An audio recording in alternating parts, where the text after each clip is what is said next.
A big weekend on the water with the Memorial Day holiday comes with a lot of concerns. Florida now has the highest rate of unintentional drowning death for children 1 to 4 years old. So joining us live this morning is a member of the Advisory Council to the National Drowning Prevention Alliance and attorney Michael Haggard. Michael, thank you so much for joining us.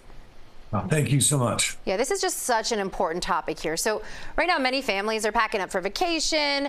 So something for parents to really keep in mind and to prepare for. How can they keep their children safe if they're staying at an Airbnb?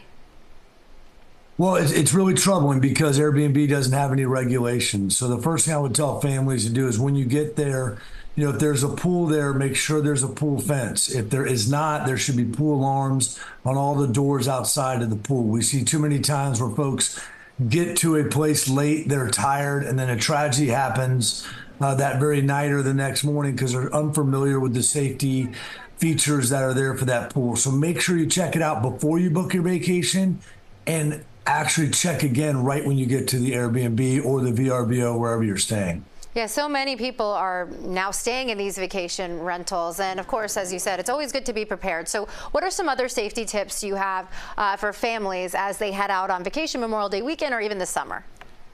Yeah, another big threat we have in Florida, really all over, is retention ponds and lakes. Apartments are built. Everybody wants them to be beautiful, especially in Florida with water features. And they don't have to be fenced in the state of Florida, and that's a real problem.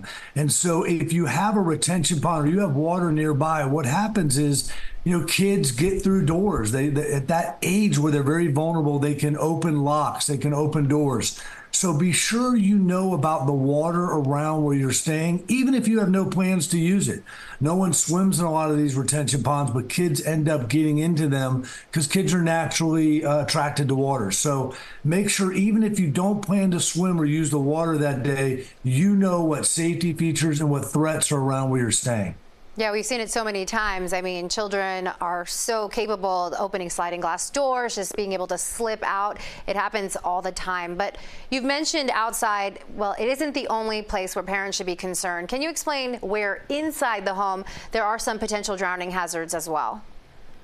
Yeah, unfortunately, we see a lot of times a parent will, draw a bath, and then they'll be walking around, they'll be cooking at the same time. And kids it doesn't take a lot of water to have a drowning or a near drowning. So make sure anytime you're drawing a bath or anything along those lines, where you have jacuzzi right outside, that you are, number one, supervising your kids. But we know that kids get away from parents. That's why we have pool fences. That's why we have all these safety devices. So be very careful about any threat of water. Something as simple as a bathtub or even a toilet, sometimes you got to be careful and baby proof your home as much as you can. And something else I heard that is really a good tip too is if your child, you can't find them in the house, the first thing to do is check the water. Right, Michael?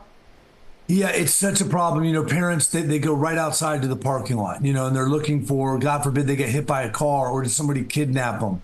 And it's really tough. That's why alarms on the doors are so important. I know they're annoying. I know we hear them shriek. But when your kids are under 5, or 6, 7 years old and can't really swim yet, make sure you have those alarms. And like you said, check that pool. I mean, look, because it's so quick in how it happens. So make sure you check the pool as soon as you can. Yeah, annoying versus saving a child's life. I mean, it's not even a question. Thank you, Michael, so much for joining us this morning. Great tips for parents this summer. Thank you.